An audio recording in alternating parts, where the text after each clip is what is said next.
On January 9th, 2017, Dan Primack dropped this BFD in his first Axios newsletter. Since then, we've covered a lot of deals, over 10,000. M&A deals, VC deals, private equity deals, growth capital, IPOs, and more. If you work in deal making, you know it can be a lot to keep track of. That's why now we're launching Deals Tracker, a new feature exclusively for Axios Pro. Deals Tracker uses AI to read and consolidate our coverage, giving you the information you need about the deals that matter to you. Here's how it works. Every deal we've reported on has been added to a new searchable archive, and every deal we cover in the future will be added too. The Deals Tracker gives you quick access to deal history for companies and investors across a variety of industries. You can easily narrow your research, focusing on the things that you care about. The tool lets you easily see different deal types to understand who's raising money, who's buying or selling, who's merging, or big personnel moves. The search results are concise and easy to read, giving you the most important information in seconds. But if you need to dig deeper, you'll be able to download deal data or explore our in-depth reporting, giving you context to why deals happened. When you combine the utility of the Deals Tracker with the analysis and expertise from our industry-leading journalists, Axios Pro now offers the most helpful toolkit available to the modern dealmaker. All Axios Pro Deal subscribers get instant access to Deals Tracker. Subscribe today at axiospro.com.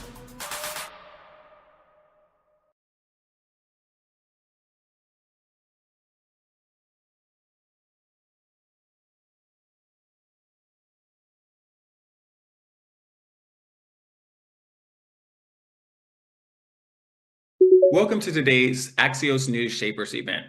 I'm Eugene Scott, Senior Politics Reporter at Axios, and I'm coming to you today from Washington, D.C. Welcome to our audiences on Facebook, YouTube, X, LinkedIn, and Axios.com. Join the conversation today on X at Axios and hashtag Axios Events. For our final 2023 News Shaper, we'll speak with newsmakers from Capitol Hill looking at what's driving the news and policy priorities that are top of mind heading into 2024. Our first guest is the Congressman from New Jersey's 3rd Congressional District, Andy Kim. Hi, Congressman. Thanks for joining us today. Yeah, thanks for having me today. Awesome. Well, what have you been working on as you're looking to tie up loose ends in Washington? Well, look, we just got the National Defense Authorization Act across the line, actually be able to move forward in a bipartisan way in both chambers. As someone who's on the Armed Services Committee, someone who's worked in national security over the course of my career, that was a big deal. I mean, we have so many challenges that we're facing globally right now, and it was important for us to make sure that we're taking our national security seriously, rising up to be able to tackle some of these big challenges that we face, and to be able to do that in a bipartisan way. So I'm glad we got that across the line, but obviously a lot of other things happening in Congress that are stuck, things that are not working, and those are the things that are deeply frustrating as we get into the end of the year, not accomplishing the types of things we wanted to get done. What's one of those things that's stuck that's frustrating you most significantly? Well, look, I think the easiest one is to say that, we are ending the year without having clarity in terms of how we're going to keep the lights on in the government. We've just been kicking that can down the road, and that's been deeply frustrating. The people of this country deserve to have a government that can work and a government that is able to function and not constantly move from just precipice to precipice, cliff to cliff of just the kind of politics of brinksmanship that we've constantly been seeing. So, I'm right here in the city of Newark. People here deserve to know that their federal government's fighting for them. What's the reason you would point to as a Democrat who's been at this for a little while as the reason that you all aren't able to make progress in this area? Oh, look, right now, we have a majority in the House of Representatives and a speaker that's not interested in getting things done. They've been much more interested in playing partisan politics in that kind of way. So, that's something that I find really frustrating. We saw it with the National Defense Authorization Act, where instead of trying to think about this in a bipartisan way, they were engaged in a way that was just trying to bring in some of the worst of the partisan politics, the wokeism and the military attacks that they've had. So those are the things that we saw, and luckily we were able to get past it, but it's been holding up a lot of other important matters. Is there a matter in particular that it's been holding up that you think is most relevant to your constituents? Well, look, I mean, there's, because of this process, we're not able to have the kind of in-depth conversations in terms of being able to address the importance of lowering costs right now. So, the number one thing that I'm hearing about, I hear about it from residents here in Newark today, just the high costs that people are facing, whether that's at the grocery store, whether that's with housing and other issues that they're facing. I mean, that's what people are worried about. That's the challenges that they're facing right now. And they don't have leaders, they don't have government right now that's taking that seriously and trying to address it in the way that's needed. That was a lot of what we talked about in the campaigns before last year. And if we're not able to follow up on it in a meaningful way, then the voters are going to just constantly feel like government's not focused on the things that they care about. And that's certainly what I hear a lot of today and every day that I'm out here in New Jersey. Do you have any ideas of a new approach or strategy you'll be able to take in the new year that'll hopefully get this legislation across the line? Well, I hope that first of all we can come back and keep our government open and have that bipartisan approach that's needed to be able to do that. And so we have deadlines coming up in January and February. So if we're able to actually do that in a meaningful way, then yes, I will hopefully have hope that we can do so on other important issues. But as we said, I mean, look, we're going into a presidential election cycle year. There's going to be even less incentive for people to come to the table and have constructive conversation. So I do worry about our ability to actually be able to do the work that we were sent to Congress to do, which is to legislate, to be able to pass laws, try to solve problems for people. For instance, I've been trying to make progress on mental health issues, something that we've been hearing about all over New Jersey, all over the country. We have a mental health crisis right now, especially for our youth, for our kids, our students, and we're failing. We're failing to meet the moment. That's something that is a bipartisan issue, should be a bipartisan issue. I hear people talking about it, but our ability to actually sit down and try to come up with solutions, that has yet to be seen. So that's something that I find very frustrating. As you've noted, mental health is a topic that we've seen people on both sides of the aisle attempt to address. Why have you all not been able to get on the same page about it? Look, I think that right now, what I see a lot of is just, again, a lack of interest in trying to just proactively tackle some of the biggest problems. We have a very reactionary Congress. People just kind of responding to the news of the day. It doesn't make for the kind of strategic approach that is needed and what the people deserve. Instead, we're getting, again, kind of distracted in. I mean, just this past week, we spent the time in our Congress, instead of trying to tackle mental health, it was all about, whether or not to proceed on impeachment inquiries into the president's families, rather than trying to actually tackle, the things that are affecting people's day-to-day lives. So, that's kind of shows you the prioritization. I have people that I work with that just are uninterested in prioritizing these types of issues that we hear about, like mental health. But, there's something that I'm hearing about. I mean, literally hearing about kids at school, middle school, high school, having suicidal ideation. I'm a father of a 6-year-old and 8-year-old, 2 little boys, and I worry about what kind of environment, what kind of America they're growing up in, as we're seeing that kind of problem from some of our youngest in our communities, especially coming out from a pandemic. My 6-year-old spent nearly half his life, living through a pandemic, and then the aftermath. It has real impacts on them that we have to take seriously. In addition to mental health, what are some issues you would like to prioritize in the new year? Yeah, well, look, as I said, we need to be able to prioritize lowering costs and addressing affordability. Healthcare writ large is something that's just been so problematic. I worked hard over the last Congress to try to lower prescription drug costs. I was able to pass into law legislation that I helped co-author that would cap out-of-pocket costs for seniors when it comes to their prescription drug medication at $2,000 a year, which is $166 a month. I mean, I was hearing from seniors that were paying $500, $600 out of pocket for their prescription drugs. That's something that's putting money back in their pockets, something that's helping them be able to afford food and other types of necessities. But there's more progress that needs to be done. So I'm glad we were able to tackle that. But we got to make sure we're addressing these needs that we keep hearing about from people. How effective do you think your party's been able to be in communicating to voters what it is that you all have been doing? Yeah, look, I definitely need to do more of it. And I just had my 70th town hall in Congress in 5 years. I've done 70 town halls. I just did it this past week to try to make sure we're talking about these different issues. Right here in New Jersey, I've been going around visiting some of the places where construction projects are underway for the bipartisan infrastructure law that we were able to get passed. More that we're trying to do. I've just had a conversation with steel workers and others about what's moving forward in terms of advanced manufacturing that's been supercharged by the Inflation Reduction Act, but also the Chips and Science Act, which is again bipartisan legislation that's trying to boost American competitiveness. So yes, things were gotten done. Do I wish we got more things done to be able to help families out? Absolutely. Real meaningful work did get done, and it's important to be able to build on that, but also tell the story to the American people that, again, feel very frustrated right now. We live in the time of the greatest amount of distrust in government in modern American history. So we have to make sure we're being able to respect the voters, respect the constituents, and try to tell them what it is that we're doing, but also listen to them about what they need. You've mentioned bipartisanship quite a few times. What area are you most proud of that you've been able to accomplish in this last Congress, or the current Congress, should I say, where you and Republicans have worked together? Yeah, I'd say that the place there probably is, I'm the ranking member of the Military Personnel Subcommittee, do a lot for veterans, do a lot for our military families.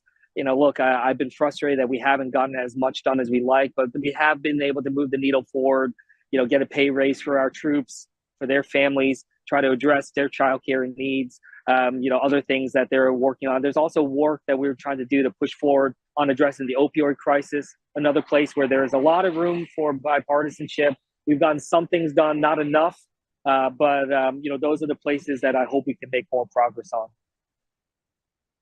All of these topics are ones that viewers are pretty familiar with if they watch the news pretty regularly. Is there a topic that you feel like isn't getting the amount of attention that it needs to be that you hope to elevate next year? Yeah, that's a really good question. I think one thing that I hear a lot of is it's actually just about transportation. I mean, public transit, but also just more broadly. The number one issue that I hear outside of high cost of prescription drugs when it comes to healthcare is about just lack of transit. A lot of seniors struggling to be able to get to medical appointments, to be able to get around. A lot of disabled communities struggling to get around. But now it's more broadly than that. So that's something that I hope to really tackle because again, I'm trying to be responsive to what it is that I'm hearing from people in my community. Awesome. Well, thank you, Congressman, for joining us. We appreciate you taking time to share with us what you're working on. Great. Thanks so much for having me. And next, we have a message from our sponsor.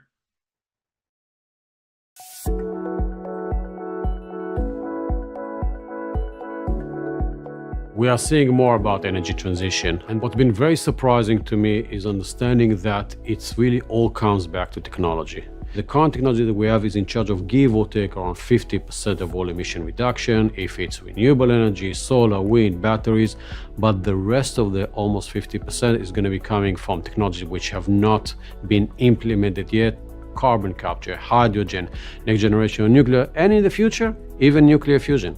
What's really interesting is when you combine government incentives with new technologies that are really driving terrific technological advancement, and then that's driving consumer behavior.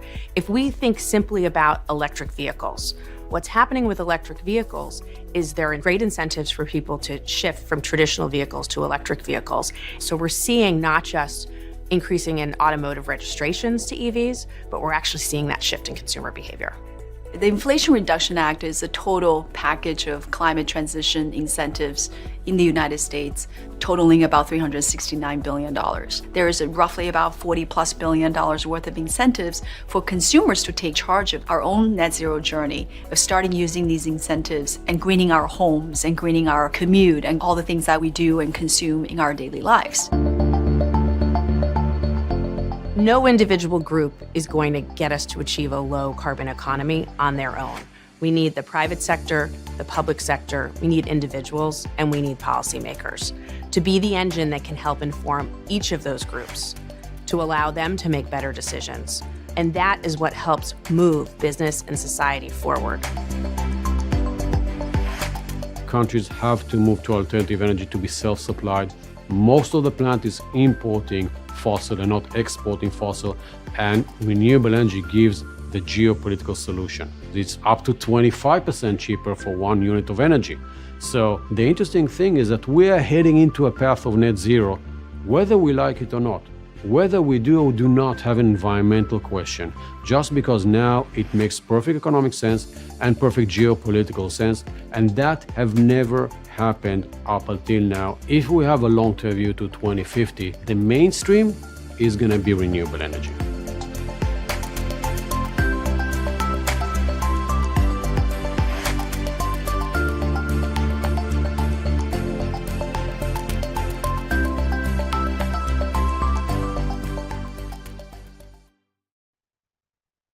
Good afternoon. I'm Julie Grace Brufke, Capitol Hill reporter at Axios. Our final guest today is South Carolina's Congressman Jeff Duncan.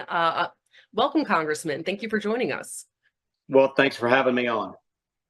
So I'm excited to talk to you. You guys have a big year ahead, 2024, an election year. You guys have some pressing priorities. Now, you guys are working with the Democrat White House, Democrat Senate, and an even thinner majority with George Santos and Kevin McCarthy gone. So I was hoping I'd kind of pick your brain a little bit on what you think realistically can kind of get done with that dynamic right now. Well, I mean, it's been tough for the past 12 months, and it's going to continue to be tougher with a slimmer majority. But we've got great leadership and Speaker Johnson, and I think we've got a lot of great members of Congress that are focusing on getting as much done as we can before primary season and election season gets done. So we've got a short window. You know, as chair of the Energy Subcommittee on Energy and Commerce, we're focused on, trying to provide, cleaner, reliable, affordable energy to all Americans. One of the priorities for me is the Atomic Energy Advancement Act, which hopefully we can get through the floor early in January and then get to the Senate, because they have an atomic energy or nuclear package over there, and maybe get a conference on something that we can actually get to the president's desk. So could you go into a little more detail about what that package looks like and kind of what your level of optimism is talking to that side on it's about delivering drastic, meaningful reforms to preserve America's nuclear energy fleet, the existing fleet, but also increase whatever the future of nuclear looks like. And that is reforms at NRC to get them in the 21st century, to get them prepared for license renewal and advanced reactor designs and approval. So they should not be an impediment to nuclear advancement in this country. They should be an agency that fosters that. That's what the Atomic Energy Act was. So looking at, just workforce development, which was Diana DeGette, the Democrat ranking member, her initiative, that's workforce development at the NRC. And just looking at those reforms to advance the future of nuclear power, which is, it's clean from an environmental standpoint. It's safe. It's got a 60-year track record here in the United States. We are a real leader on nuclear technology. We need to reclaim that leadership role again and take that away from Russia and China, and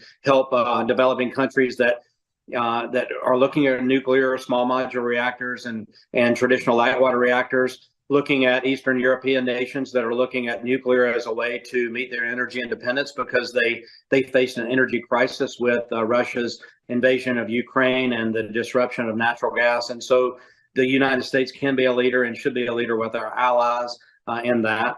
And at the same time, to be honest with you, we've got to build out a pipeline infrastructure in this country to deliver, cleaner burning U.S. produced natural gas to American utilities, but also export that so that countries like, Vietnam and India and other places can use U.S. produced natural gas to lower their carbon emissions. If you look at how the United States has lowered its carbon emissions over the last decade or more, it's been through the use of natural gas, and we have an abundance here, so we can export that and help other countries as well. So on a slightly different policy note, you guys are going to arrive back from holiday recess, and you guys have a quick government funding deadline coming up with the first of the laddered CR. I know you're a conservative. I've talked to some other conservatives that have kind of been pushing for some major cuts and have some fears of an omnibus. And I was kind of wondering what your expectations for that are, and kind of what your talks have been like with leadership on what you kind of like to see be the outcome there. Well, I think we're going to have to set the funding level at the FRA level. I don't think any higher funding level than that's going to be acceptable to many congressmen, especially conservatives. So that number was deemed as the funding level. we all want to get back to the normal appropriations process. You've seen this play out really since June, and bringing those normal appropriations bills to the floor is important to conservatives because there are policy riders within those funding bills that, really direct or deny funding in certain areas that are important to our constituents. So I saw recently, I know we had a big vote on the NDAA right before you guys left. I saw you were a no vote on that. And I was kind of wondering, just kind of moving forward, what you kind of think needs to happen with Republicans' negotiations on going into next year on kind of, I guess after election season, the numbers could change, but what you'd like to see out of that. Well, first off, if you appoint a conference committee, the conferees actually have to meet and develop a conference report. You can't rely just on the four corners or the four individuals in the House and Senate to write something. That's just not how the process is supposed to work. And it just shows another indication that the system's broken. And we've got to get back to regular order. That's bringing bills through the appropriations process. That's actually doing conference reports with the Senate where we negotiate. And that's members of Congress that are conferees that can do that. That was one of the frustrations of the NDAA. And then we can't continue to attach, we saw FISA reform or FISA extension on NDAA. A lot of members had problems with that as well when we had a process with a judiciary bill and an intel bill on FISA renewal. So we've just got to get back to regular order. And I think you're going to hear that over and over and over come January. So, and I've spoken to, especially heading into 2024, spoken with some Democrats that have argued that they're kind of looking to paint Republicans as chaotic and not being able to get work done and pushing for unrealistic expectations after multiple speakers races. And I was kind of wondering if I could get your take on kind of messaging and what Republicans kind of need to do to kind of try and counter that narrative there to show that they kind of can accomplish some of their policy goals. Yeah, well, under Democrats, we see just unprecedented levels of spending and government subsidies and handouts, whether it's the IRA, whether it's the Infrastructure and Jobs Act.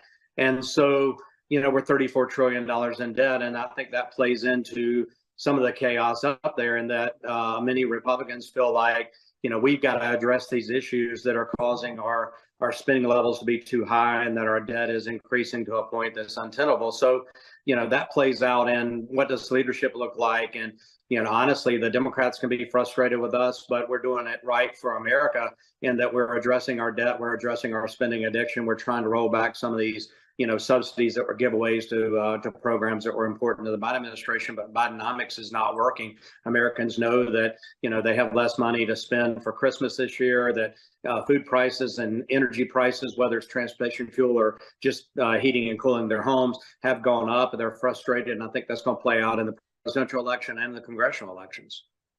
So my last question for you, so obviously the new speaker in November, if you were to give advice to him of the top thing that he should prioritize for next year, what would it be?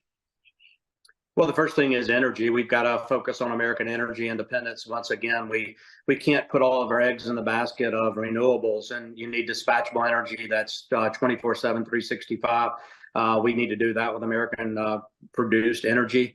I like renewables, but I would say that we've got to stop retiring generation and trying to replace it with something that is so intermittent. So that would be the first thing, because energy really affects every commodity price. It affects our national security. That'd be the first thing. The second thing is return to regular order. And I think Speaker Johnson agrees with me on this. Get back to the appropriations process, act early with the budget, act early with appropriators to push bills out to the floor before June so that we can actually work on those this spring. That would be the second priority. And then I would say secure the border security. And we see what the Senate's going through right now. Border security is the number one issue across the country. We see this huge influx of non-citizens coming into this country. And it's a factor we're going to have to deal with, whether that's in healthcare or education or social services provided by the states. And so we've got to secure our border. We've got to push back against this massive influx and invasion of our country. Thank you so much for joining us, Congressman, and happy holidays. And thank you, everyone, for tuning into our segment. Well, thank you so much, and Merry Christmas, and we'll see you in January. Absolutely. Thank you all for joining us this afternoon for another Axios News Shapers event.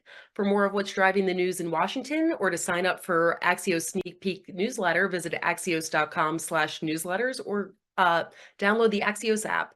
Thank you all for joining us, and we'll see you at axios.com.